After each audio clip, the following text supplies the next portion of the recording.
चलिए आज ओबीसी की बात करते हैं, पूरी करते हैं। सबसे बड़ा सवाल क्या है? अगर हम ओबीसी की बात करते हैं, दलितों की बात करते हैं, हिंदुस्तान के लोगों की बात करते हैं, तो सबसे बड़ा सवाल क्या है? सबसे बड़ा सवाल यह है कि किसकी कितनी आबादी है।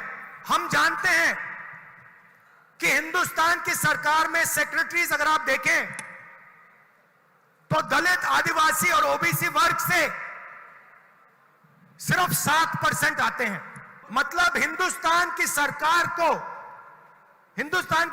की रीढ़ की हड्डी जो है secretaries of government of India, उसमें से सिर्फ 7% दलित, आदिवासी और ओबीसी वर्ग से आते हैं। तो सबसे बड़ा सवाल है हिंदुस्तान में ओबीसी कितने हैं, आदिवासी कितने हैं, दलित कितने हैं। तो अगर हम धन बांटने की बात करें, अगर हम सत्ता बांटने की बात करें, तो पहला कदम यह होना चाहिए कि भैया किसकी कितनी आबादी है।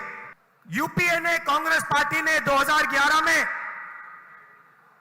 कास्ट बेस्ड सेंसस किया। पूरे देश की जातियों का डेटा उस सेंसस में है। मोदी जी, आप ओबीसी की बात करते हैं, उस डेटा को आप पब्लिक कर दीजिए, पता लग जाए देश में कितने ओबीसी हैं, कितने दलित हैं, कितने आदिवासी हैं। अगर सबको भागीदार बनाना है, सबको इस देश की प्रगति में शामिल करना है, तो यह तो मालूम होना चाहिए कि कौन कितने हैं। तो मोदी जी, कास्ट सेंसस का डेटा आप रिलीज कीजिए, देश की जनता को पता लग जाए देश में ओबीसी कितने हैं, दलित कितने हैं, आदिवासी कितने हैं। और अगर आप ये काम नहीं करेंगे तो ये ओबीसी पर अपमान है।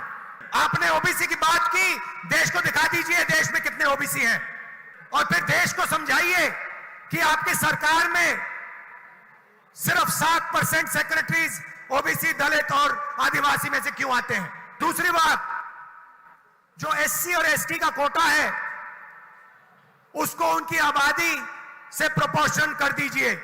और तीसरी बात, जो रिजर्वेशंस पे आपने 50% का कैप लगा रखा है उसको हटा दीजिए। फिर बात करते हैं ओबीसी का अपमान कौन करता है। भाइयों और बहनों, कर्नाटक में कांग्रेस पार्टी की सरकार आने वाली है।